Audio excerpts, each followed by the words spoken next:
نحمده ونصلي على رسوله الكريم أما بعد فأعوذ بالله من الشيطان الرجيم بسم الله الرحمن الرحيم سبحانك لا علم لنا إلا ما علمتنا إنك أنت العليم الحكيم سبحانك لا علم لنا إلا ما علمتنا إنك أنت العليم الحكيم سبحانك لا علم لنا إلا ما علمتنا إنك أنت العليم الحكيم صدق اللہ مولانا العظیم۔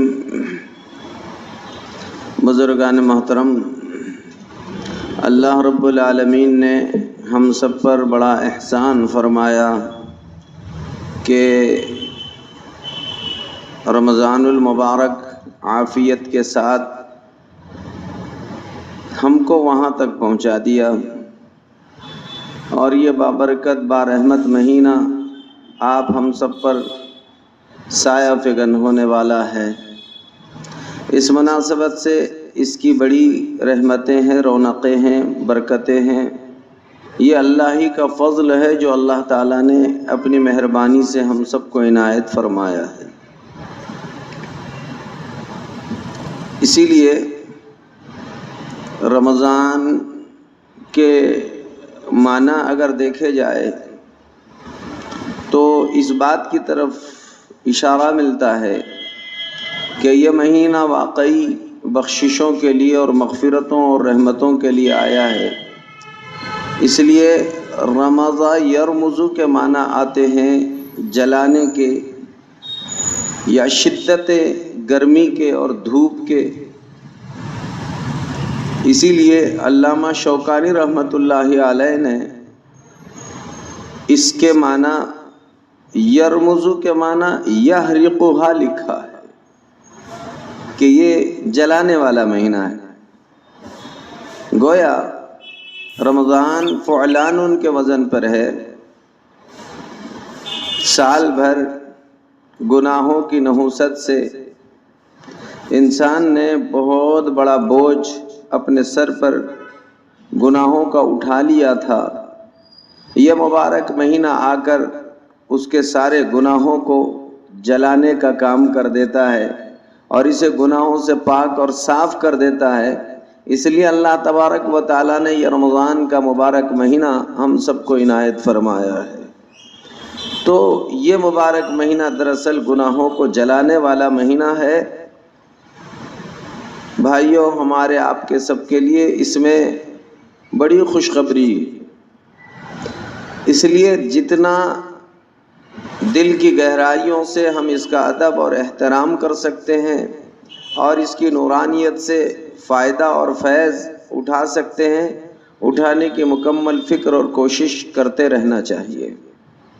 حضرت شیخ عبد القادر جیلانی رحمۃ اللہ علیہ نے اپنی کتاب میں اس سے متعلق بڑی عجیب و غریب بات ارشاد فرمائی۔ حضرت فرماتے ہیں رمضان میں حرف را سے رحمت کی طرف اشارہ ہے، حرف میم سے مغفرت کی طرف اشارہ ہے، اور حرف ضاد سے جنت کی ضمانت کی طرف اشارہ ہے، اور حرف الف سے انسیت الفت کی طرف اشارہ ہے، اور لفظ حرف نون سے نورانیت کی طرف اشارہ ہے۔ گویا یہ مبارک مہینہ رمضان میں رحمتوں کو لے کر آتا ہے، یہ مبارک مہینہ مغفرتوں کو لے کر آتا ہے، یہ مبارک مہینہ جنت کی ضمانت کو لے کر آتا ہے، یہ مبارک مہینہ انسیت اور الفتوں کو لے کر آتا ہے، یہ مبارک مہینہ نورانیتوں کو لے کر آتا ہے۔ یہ ساری خیر اللہ تبارک و تعالیٰ نے اس کے حروف میں بھی جمع فرمائی ہے، اور اس طرح سے یہ ساری کے ساری رحمتوں کو تقسیم کرنے والا بڑا ہی مبارک اور بڑا پر رونق مہینہ اللہ تبارک و تعالیٰ نے آپ ہم سب پر عطا فرمایا ہے۔ یہی وجہ ہے کہ شعبان کے اخیر میں اللہ کے پیارے حبیب صلی اللہ علیہ وسلم نے اپنے امت میں ایک خطبہ ارشاد فرمایا ہے۔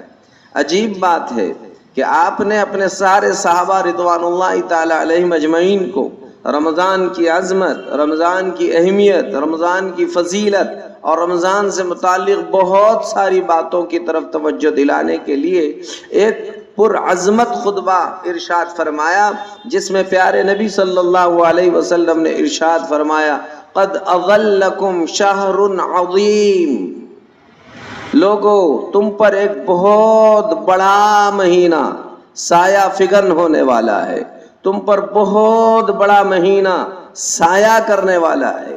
یہاں لفظ عظیم اللہ کے پیارے نبی نے ارشاد فرمایا قد اظلکم شہر عظیم، ایک بہت بڑا مہینہ۔ عظیم کسے کہتے ہیں؟ دھیان سے سنیے، عظیم کسے کہتے ہیں؟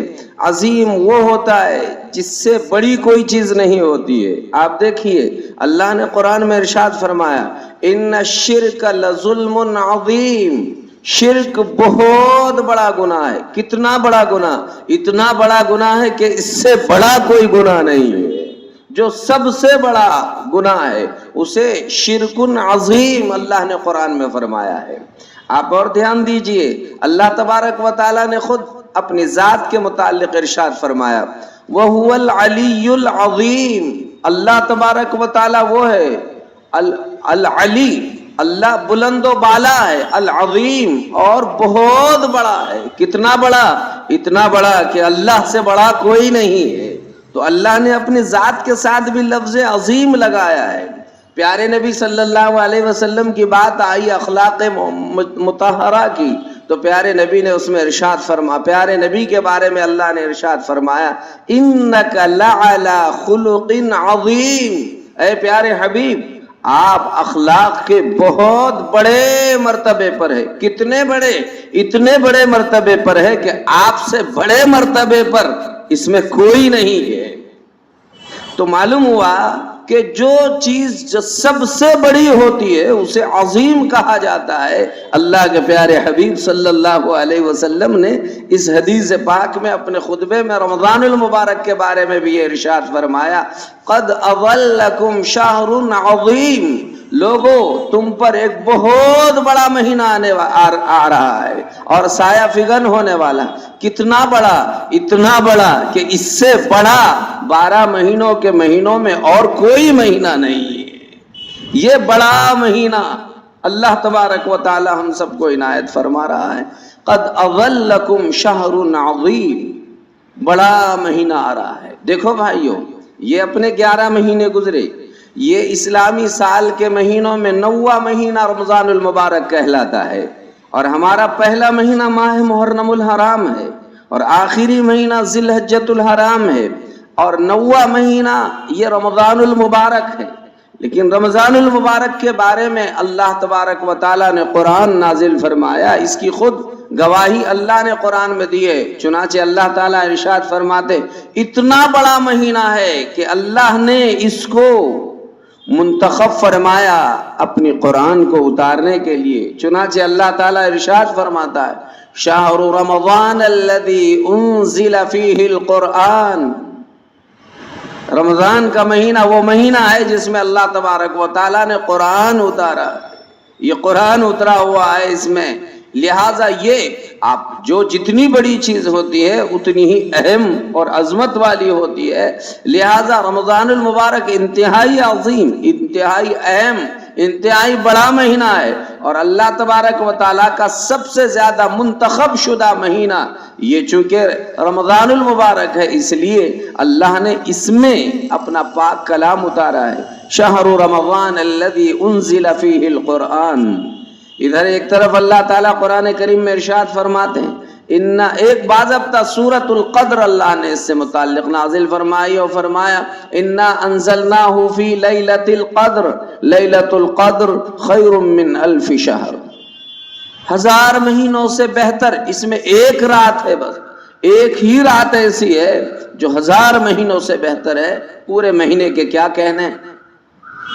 بھائیو، یہ مبارک مہینہ ہم پر سایہ فگن ہو رہا ہے، آ رہا ہے، لہٰذا پورے امت مسلمہ کے نام آج کا پیغام کہ بھائیو ہم اس مبارک ماہ کی قدر کرنے والے بنیں اور اس کا پرتباق استقبال کرنے والے بنیں، اس کو خوب اہمیت دینے والے بنیں۔ یہی وہ مبارک مہینہ ہے جب اس کی پہلی رات آتی ہے، پہلی رات شروع ہوتی ہے، اللہ تبارک و تعالیٰ پہلی رات سے سارے جہنم کے دروازے بند کر دیتے ہیں، جہنم کے دروازوں کو تالے لگا دیے جاتے ہیں۔ یہی وہ مبارک مہینہ ہے کہ اس کے ابتدا سے شروع یعنی جہنم کے دروازے بند ہو رہے ہیں اور اختتام تک بند رہیں گے، کوئی دروازہ کھلا نہیں رہے گا جہنم کا۔ اور یہی وہ مبارک مہینہ ہے کہ اللہ اس مبارک مہینے میں جنت کے سارے دروازے کھول دیتے ہیں، اور اس مبارک ماہ میں جنت کے دروازے کھول دیے جاتے ہیں، جہنم کے دروازے بند کر دیے جاتے ہیں۔ ابھی جس دن آپ چاند دیکھیں گے اور اس دن جو مغرب کی اذان ہوگی، اسی اذان کے وقت سے یہ مبارک مہینہ شروع ہو رہا ہے۔ لہٰذا اس مبارک ماہ میں امت محمدیہ کی نمازوں کو، روزوں کو، ان کی زکوٰۃ کو، ان کے صدقات خیرات کو، ان کے ذکر اذکار کو، ان کے دعاؤں کو اور ان کے نفل کو اور ان کے دیگر تمام عبادتوں کو کہیں شیطان خراب نہ کر دے، ضائع نہ کر دے، نقصان میں نہ ڈال دے، اس لیے مغرب کی اذان کا وقت شروع ہو جاتا ہے اور ادھر شیاطین کی پکڑا دھکڑی شروع ہو جاتی ہے۔ قیدت الشیاطین، سارے شیاطین اور سرکش جناتوں کو جکڑ دیا جاتا ہے، پابند سلاسل کر دیا جاتا ہے، زنجیروں میں جکڑ دیا جاتا ہے، اور تاکہ یہ محمد صلی اللہ علیہ وسلم کے امت کے کہیں نمازوں کو خراب نہ کر دے، روزوں کو خراب نہ کر دے، ان کی زکوٰۃ کو خراب نہ کر دے، ان میں ریاکاری نہ پیدا کر دے، ان میں دکھلاوا نہ پیدا کر دے، کہیں ان کی نمازوں کو یہ ضائع نہ کر دے، اس لیے شیاطین کو جکڑ دیا جاتا ہے۔ یہ اللہ تبارک و تعالی اہتمام فرما رہے ہیں۔ یہی وہ مبارک مہینہ ہے کہ جنت کو اس مبارک ماہ میں سجایا جاتا ہے، اسے دھونی دی جاتی ہے، ساری جنت کو اللہ تبارک و تعالی اس مبارک ماہ میں سجا رہے ہیں، دھونی دے رہے ہیں۔ چونکہ وجہ اس کی یہ ہے کہ امت محمدیہ اپنے دلوں کو روزے رکھ کر سجا رہی ہے اور ان کے استقبال میں اللہ جنت کو سجا رہا ہے۔ یہ زمین پر دلوں کو سجا رہے ہیں اور اللہ ان کے دلوں کو وہاں رکھنے کے لیے جنت کو سجا رہا ہے۔ تو جنت کا بھی اللہ تبارک و تعالی اہتمام فرما رہے ہیں، خاص طور پر ساری جنت کو اس مبارک ماہ میں سجایا جا رہا ہے، دھونی دی جا رہی ہے، اور وہاں پر باضابطہ ایک اللہ کے طرف سے اس کے لیے نمائش کا انتظام کیا جا رہا ہے کہ ہر قسم کی خیر اور راحتیں اس میں ہو۔ اسی لیے اللہ کے پیارے نبی صلی اللہ علیہ وسلم نے فرمایا قد اظلکم شہر عظیم، تم پر ایک بڑا مہینہ سایہ فگن ہونے والا ہے، اتنا بڑا مہینہ کہ شیاطین جکڑ دیے گئے، جہنم کے دروازے بند کر دیے گئے، جنت کے دروازے کھول دیے گئے، اور پھر ہمارے لیے ہر اعتبار سے اب اس بات کا موقع دیا گیا ہے کہ بندو بس تمہارا کام ہمارے فرائض کو ادا کرنا، لگ جاؤ عبادتوں میں اور اعمال میں اور اہتمام میں اور رمضان کا پرتباق استقبال کرنے میں۔ اس لیے بھائیو بات بہت اہم ہے، یہ بات ایسی نہیں ہے کہ رمضان المبارک آ رہا ہے اور بس ہم اپنے اپنے عنوان پر اپنے ترتیبات پر چل رہے ہو۔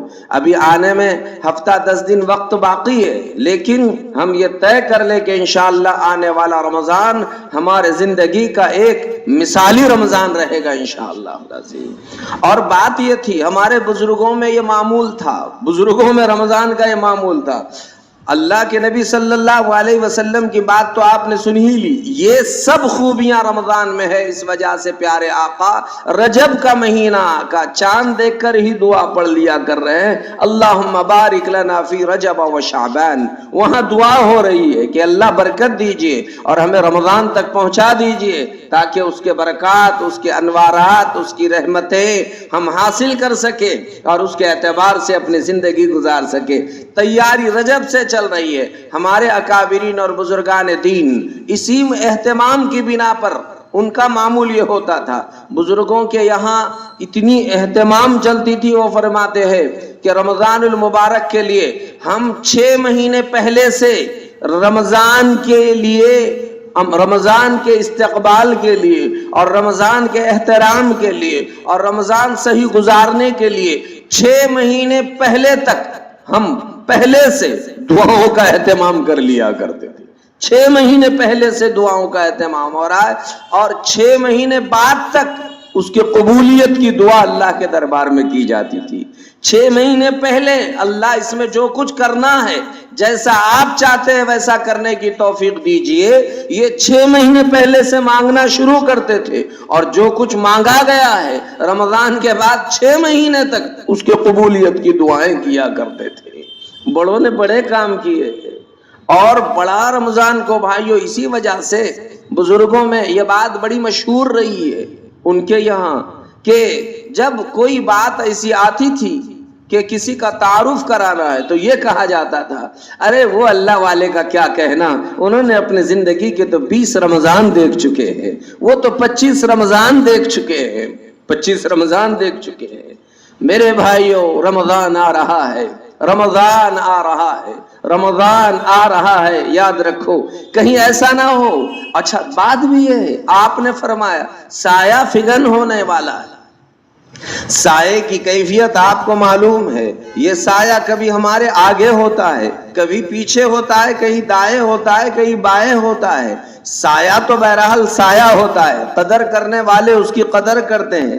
اگر خدا نہ خواستہ ہم سے ناقدری ہوئی تو بات یہ ہوئی کہ اگر سایہ ہمارے پیچھے چلا گیا تو یہ تو لا حاصل بات ہوگی۔ جب تک اپنے سر پر یہ منڈلا رہا ہے فائدہ اٹھائیے، دھوپ ہے تو یہ سائے سے آپ چھاؤں حاصل کیجئے، بارش ہے یہ سائے سے اپنا بچاؤ کر لیجئے، آپ کو سر چھپانے کو جگہ نہیں ہے تو گھر کے چھت والے سائے سے آپ فائدہ اٹھائیے۔ ایسے ہی بھائیوں، ہمارے پاس اگر اعمال نہیں ہے، عبادتیں نہیں ہے، تلاوتیں نہیں ہے، ذکر اللہ نہیں ہے، اللہ کے طرف رجوع کرنا نہیں ہے، تو آج اللہ تبارک و تعالی رمضان المبارک کی شکل میں ایک بہترین سایہ ہمارے اوپر کرا رہا ہے، اس میں داخل ہو کر فائدہ اٹھا لیجئے۔ کہیں یہ سایہ پیچھے نہ چلا جائے، دائیں نہ چلا جائے، بائیں نہ چلا جائے، آپ سارے پانی میں بھیگتے رہے، ساری دھوپ برداشت کرتے رہے، اور سایہ آپ کے سامنے چمک رہا ہے تو ہر ایک کہے گا یہ بڑا نادان ہے،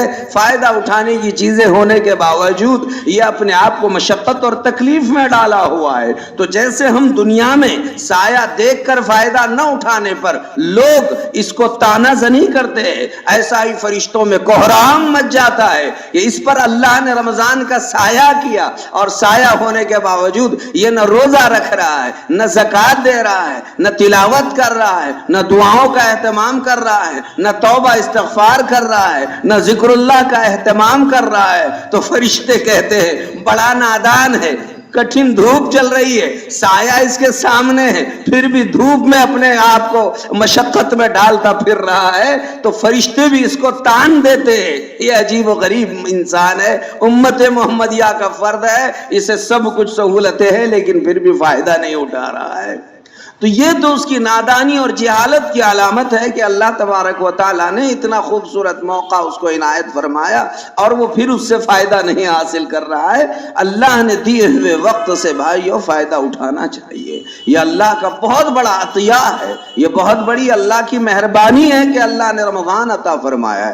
اسی لیے پیارے آقا نے ارشاد فرمایا ہے تمہاری قسمت بھی عجیب و غریب ہے، اب تک تو تم ایک فرض پڑھ رہے ہو تو فرض پر فرض کا ثواب دیا جا رہا ہے، اور تم نفل پڑھ رہے ہو تو نفل پر نفل کا ثواب دیا جا رہا ہے۔ جیسے ہی پہلے رمضان کا سورج، جیسے ہی 30 شعبان کا سورج غروب ہوگا اور پہلی رمضان کا چاند طلوع ہو جائے گا، بس چاند طلوع ہوتے ہی اس دن کی جو آپ مغرب کی نماز پڑھیں گے اس مغرب میں ثواب دیا جا رہا ہے کہ آپ نے ایک مرتبہ مغرب نہیں پڑھی بلکہ 70 مرتبہ پڑھنے پر جو ثواب ملنے والا تھا، اللہ ایک فرض مغرب واجب ادا کرنے پر وہ 70 فرائض کا ثواب تمہیں عطا فرما رہے ہیں۔ اس کے بعد جو 2 رکعت سنت اور نفل اور اوابین آپ نے پڑھی ہے تو اللہ تبارک و تعالی ہر نفل پر ایک ایک فرض کا ثواب ہمیں عطا فرما رہا ہے۔ تو یہ ایک نفل کا ثواب فرض کے برابر اور ایک فرض کا ثواب 70 فرائض کے برابر اللہ تبارک و تعالی بنانے والے ہیں۔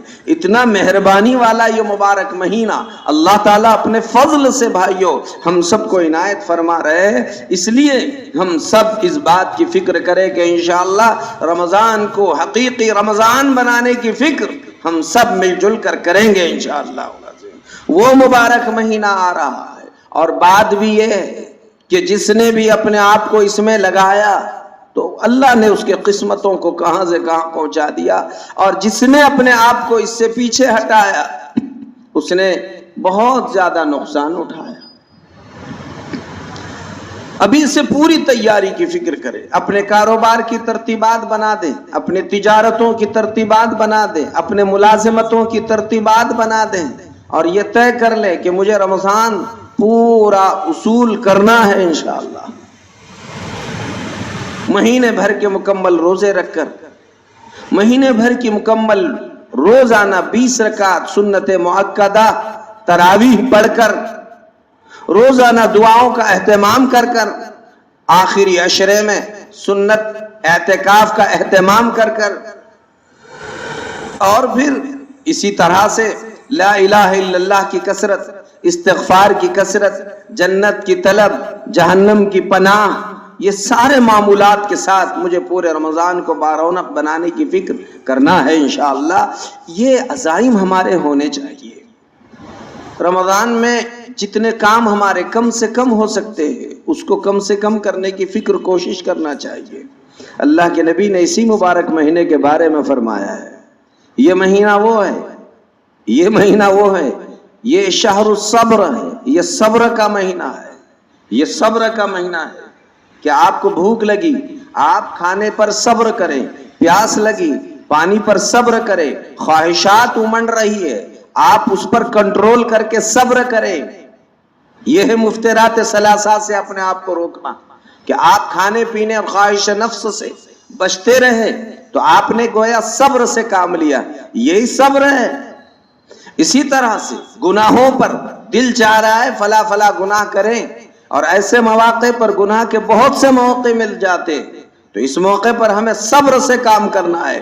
یعنی ہمارے جس طرح سے کھانے سے اپنے آپ کو روکا ہے، پینے سے روکا ہے، خواہش نفس سے روکا ہے، اسی طرح جہاں پر جس لائن کا گناہ کرنے کا موقع ملا اس گناہ سے بھی اپنے آپ کو ہمیں روکنا ہے۔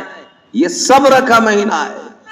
کوئی ظلم کرے صبر کرے، کوئی ہم سے جھگڑا کرے ہم صبر کریں۔ اسی لیے حدیث پاک میں پیارے نبی نے ارشاد فرمایا کہ رمضان کا مہینہ آیا، آپ روزے کی حالت میں ہیں اور کوئی شخص آپ سے وہاں پر ہاتھا پائی کرنا چاہتا ہے، جھگڑے کرنا چاہتا ہے، آپ اس سے کہہ دیں بھائی انی مرء صائم، میں تو ایک روزے دار آدمی ہوں، میں آپ کا مقابلہ نہیں کر سکتا ہوں، اللہ کے لیے آپ مجھے باز رکھیں، میں آپ کے چکر میں پڑنا نہیں چاہتا ہوں، انی مرء صائم، میں روزے دار آدمی ہوں، میں جھگڑے ٹنٹے نہیں کرنا چاہتا ہوں، میں گالی کا جواب گالی سے نہیں دینا چاہتا ہوں، اور آپ سے میں اس طرح کے معاملات میں نہیں پڑنا چاہتا ہوں، آپ مجھے باز رکھیں۔ یہ انی مرء صائم، میں روزے دار ہوں، میں لڑ بھڑ نہیں سکتا، آپ چھوڑ دیجئے۔ یہ بات کام کی باتیں ہیں بھائیو ہمارے آپ کے سب کے لیے۔ اسی لیے آقا و مولا حضرت سیدنا محمد الرسول اللہ صلی اللہ علیہ وسلم رمضان المبارک میں ایک موقع پر آپ علیہ السلام اپنے منبر اقدس پر آپ تشریف فرما رہے تھے، آپ نے پہلے پر قدم رکھا اور فرمایا آمین، دوسرے پر قدم رکھا پھر فرمایا آمین، تیسرے پر قدم رکھا اور پھر فرمایا آمین۔ صحابہ نے پوچھا اللہ کے پیارے حبیب آپ کی نہ یہ عادت ہے نہ یہ معمول ہے، آپ سے خلاف معمول ہم نے دیکھا ہے کہ آپ آمین آمین ہر سیڑھی پر ارشاد فرما رہے تھے، کیا بات ہے؟ پیارے آقا نے اس کے جواب میں ارشاد فرمایا دراصل بات یہ ہے کہ میرے پاس جبرائیل علیہ السلام آئے تھے، اور حضرت جبرائیل نے، میں جب پہلے منبر پر اور پہلی سیڑھی پر چڑھا تو اس وقت جبرائیل امین نے یہی جملہ کہا ہے۔ وہاں پر آپ علیہ السلام نے جبرائیل امین کی ان بد دعاؤں کو سنایا ہے، فرماتے ہیں اس میں سے جب میں ایک سیڑھی پر چڑھا تو جبرائیل علیہ السلام نے وہاں یہ بات ارشاد فرمائی کہ اللہ تبارک و تعالی ہلاک فرما دے، برباد فرما دے اس شخص کو جو رمضان کا مہینہ پائے اور پھر بھی اپنی مغفرت نہ کرا لے۔ اس میں کوئی قید نہیں ہے، مرد یا عورت، جوان یا بوڑھا، مزدور، ملازم، کوئی قید نہیں ہے۔ رمضان پایا ہے اور پھر بھی اپنی مغفرت نہیں کرا رہا ہے، حضرت جبرائیل بد دعا کر رہے ہیں اللہ اس کو ہلاک فرما دے، برباد فرما دے۔ اللہ کے نبی فرما رہے آمین۔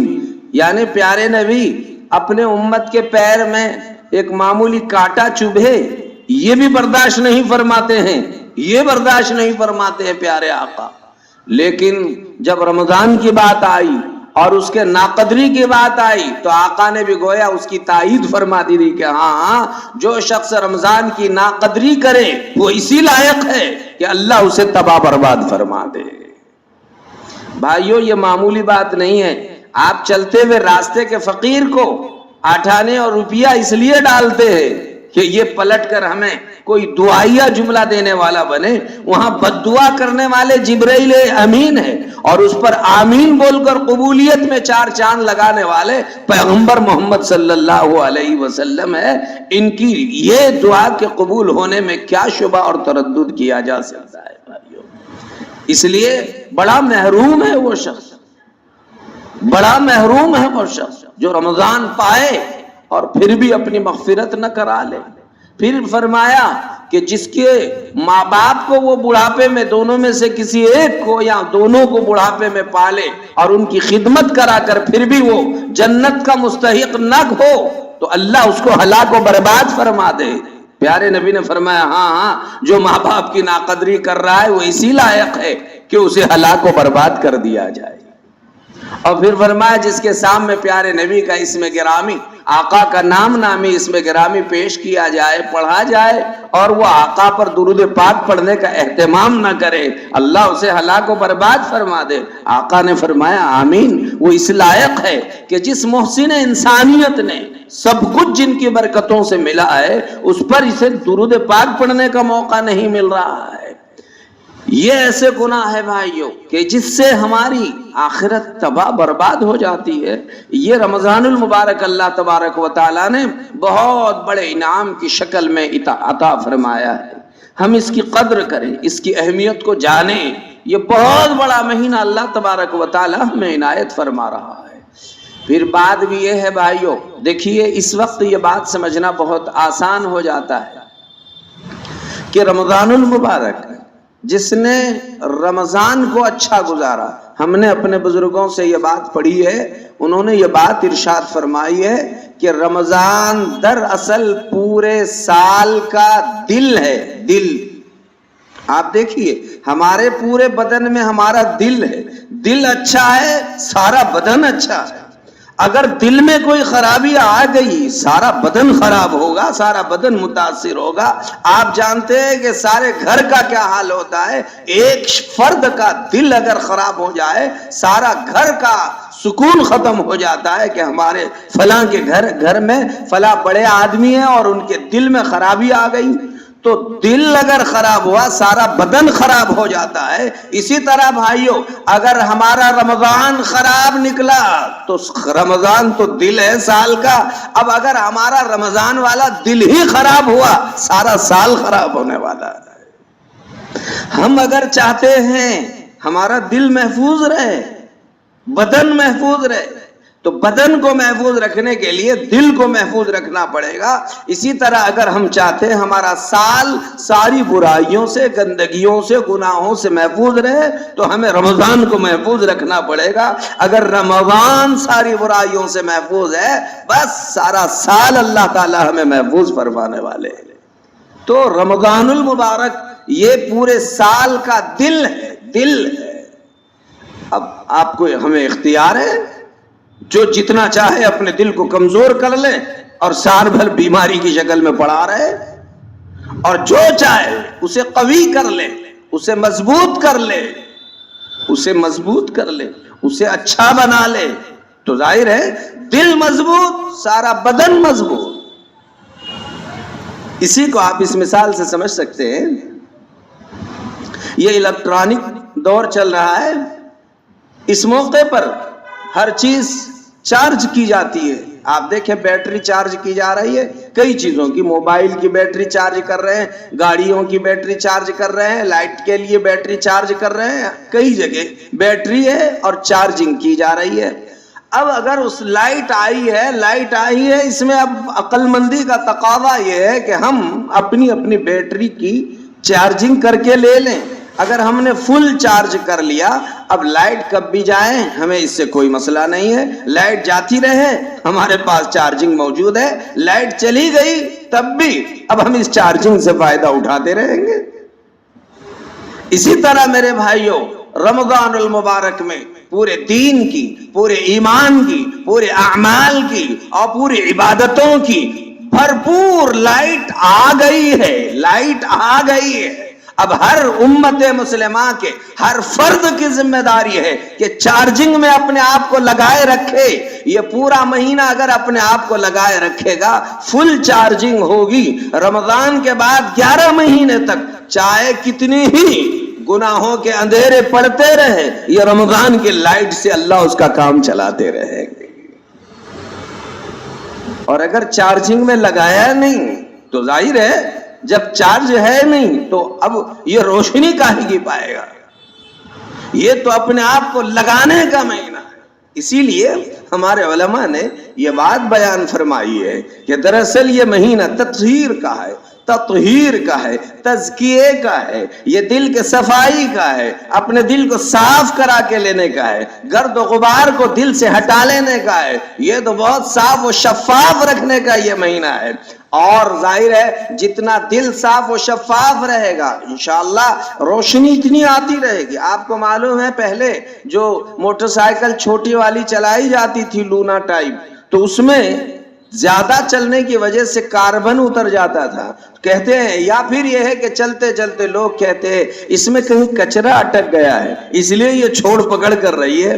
تو معلوم ہوا کہ یہ کہیں کاربن اٹک گیا، کہیں کچرا اٹک گیا، جس کی وجہ سے گاڑی اپنے رفتار سے نہیں چل رہی ہے. اسی طرح بھائیوں اپنے دل میں یہ گناہ اٹک جاتے ہیں جس کی وجہ سے ہم نہ نماز پڑھنے کے قابل رہتے ہیں، نہ روزے رکھنے کے قابل رہتے ہیں، نہ عبادت کرنے کے لائق رہتے ہیں. اس لیے کہتے ہیں اس کا کاربن نکالو، کچرا صاف کر لو، اور پھر دیکھیے اپنی رفتار سے گاڑی چلنی شروع ہو جائے گی. اللہ نے وہی موقع دیا ہے. اس کو اور ایک موٹی مثال سے آپ سمجھیے کہ جس طریقے سے گاڑی، آپ نے نئی گاڑی لے لی، نئی گاڑی لینے کے بعد کہتے ہیں کہ آپ سال بھر چلانے کے بعد اس کی سروسنگ کرنا ضروری ہے، اس لیے آپ اس کو کمپنی میں فیکٹری میں لا کے لگا دیں، اور اس کے بعد پھر ابھی آپ کو پوری رفتار سے چلنے کا موقع نہیں ملے گا. اور جب ایک مرتبہ یہ کمپنی میں جا کے آئے گی، اس کی سروسنگ مضبوط ہو جائے گی، آپ جتنی چاہے رفتار سے آپ چلا سکتے ہیں. تو بھائیو بات یہ ہے کہ ہم زمانوں سے گناہوں کے ماحول میں چل کر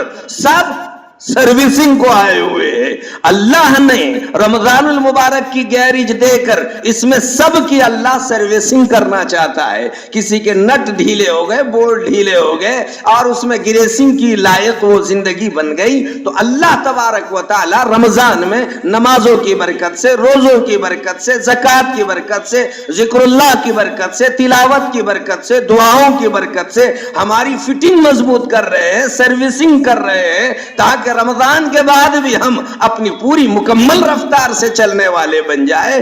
ابھی تو ہم معمولی ہاوے پر بھی دوڑنے کے لائق نہیں ہے، تو عام راستوں پہ ہم کیا چل سکیں گے؟ اللہ چاہ رہا ہے جس طرح ہاوے پر آپ بہت پوری رفتار سے چل سکتے ہو، عام راستوں میں بھی اسی رفتار سے چلنے کے لائق اور قابل بن سکو. تو اللہ یوں بنانا چاہتا ہے کہ تم رمضان تو ہاوے ہے، اس میں جتنا رفتار سے چاہے چل سکتے ہیں، لیکن اللہ یہ چاہ رہا ہے کہ رمضان کے بعد کے 11 مہینے بھی تم اسی رفتار سے چلنے والے بنو. لیکن ظاہر ہے جب تک آپ پوری چیکنگ کر کے نہیں لیں گے اپنے گاڑی کی، تو ڈرائیور بھی پوری ہمت اور جرات نہیں کرتا ہے کہیں ہوا کم نہ ہو جائے, کہیں ایک آدھا بولٹ اور نٹ اس کا ڈھیلا نہ ہو جائے, کہیں فلاں چیز کمزور نہ ہو جائے. تو اللہ تبارک و تعالیٰ نے گویا رمضان المبارک ایک گیریج کی شکل میں بنائے رکھی ہے, اور ہم سب کو کہا ایک مہینے کے لیے اپنے آپ کو یہاں پہ لا کے لگا دو, اور پھر دیکھو اللہ تبارک و تعالیٰ تمہاری شان کتنی دو بالا فرماتے ہیں. کسی نادان نے اگر یہ کہا کہ بھئی گاڑی تو چل رہی ہے, میں چلاتا رہوں گا, مجھے کیا ضرورت ہے اس میں لگانے کی, تو ٹھیک ہے آپ کی نئی گاڑی ہے, آپ نہ سروسنگ کیجئے نہ پھر اس کی ضرورت نہیں ہے, تو آپ اپنے رفتار سے چلیے. دیکھیے کئی لاکھ کی آپ نے گاڑی لی ہے اور چند دنوں میں اور چند سالوں میں وہ بھنگار میں ڈالنے کے لائق اور قابل بن جائے گی. ایسا ہی جو شخص رمضان کی قدر نہ کر لے اور اس میں اپنے آپ کو نہ لگا لے اور اس کے معمولات میں نہ جوڑ لے, تو چند ہی سال میں پھر وہ جہنم والے بھنگار میں پھینک دیا جائے. وہ اس لائق نہیں رہے گا کہ جہاں اسے رکھنا ہے وہاں رہا جائے اور وہاں سے وہ فائدہ اٹھا لے. اس لیے اللہ نے میرے بھائیوں بہت قیمتی مہینہ دیا ہے. صحابہ ایسے خوش ہو جایا کرتے تھے, اللہ اکبر, بس ہمیں تو اللہ سے لینے کا مہینہ آ گیا ہے. بھائیوں ہم 11 مہینے کے بیمار ہیں, 11 مہینے کے کمزور ہیں, 11 مہینے کے گناہگار ہیں. آج اللہ موقع عنایت فرما رہا ہے, لہذا ہر تاجر, ہر مزدور, ہر ملازم اور ہر شخص, مرد, عورتیں, جوان, بوڑھے اپنی اپنی ترتیبات بنا لیں اور یہ طے کر لے رمضان المبارک تو مجھے پورا وصول کرنا ہے انشاءاللہ العزیز. اور اس کی پوری وصولی کی ترتیب پھر بات یہی ہے, اس کی خاص الخاص بڑی بڑی 3 عبادتیں ہیں. رمضان المبارک کی خاص الخاص بڑی بڑی 3 عبادتیں ہیں. سب سے پہلی اور بڑی عبادت روزہ ہے, اور دوسری عبادت تراویح ہے, اور تیسری عبادت قرآن کریم کی تلاوت ہے. یہ بڑی بڑی عبادتیں اللہ رب العالمین رمضان المبارک میں ہم سب کو عنایت فرمانے والا ہے. اور ہم بھی یہ طے کر لے ابھی سے اپنی ترتیبات بنا کر کہ پورے مہینے کے روزے بھی رکھنا ہے انشاءاللہ. اور اسی طرح سے تراویح 20 رکعت سنت مؤکدہ مسجدوں میں اہتمام کے ساتھ پڑھنا ہے انشاءاللہ.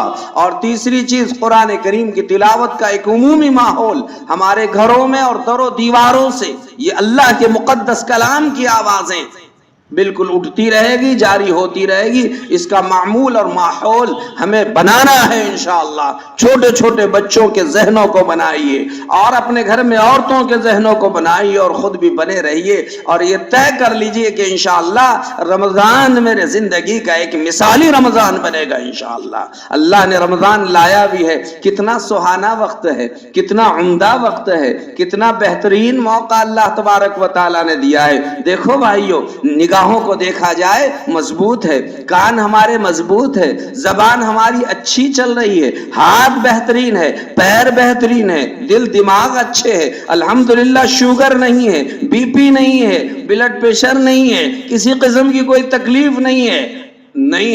یہ اللہ کا شکر ادا کیجئے. اللہ رمضان بھی دیا, کیا صحیح سالم موقع پر رمضان تک ہم کو پہنچایا کہ سارے اعضاء اس قابل ہے کہ رمضان میں آپ جو تقاضا کریں ہم پورا کرنے کے لائق اور قابل ہے. الحمدللہ رب العالمین. بھائیو الحمدللہ کہو کہ اللہ نے اتنی بڑی نعمت عطا فرمائی. آئندہ یقیناً رمضان اللہ اپنے فضل سے سب کو عطا فرما دے, لیکن آئندہ کیا معلوم کہ کون شخص کس بیماری میں مبتلا ہونے والا ہے. آج وقت اللہ نے دیا ہے تو یہ طے کر لے کہ نہیں, ہم رمضان کی قدر کریں گے انشاءاللہ, اور کرنا ہے.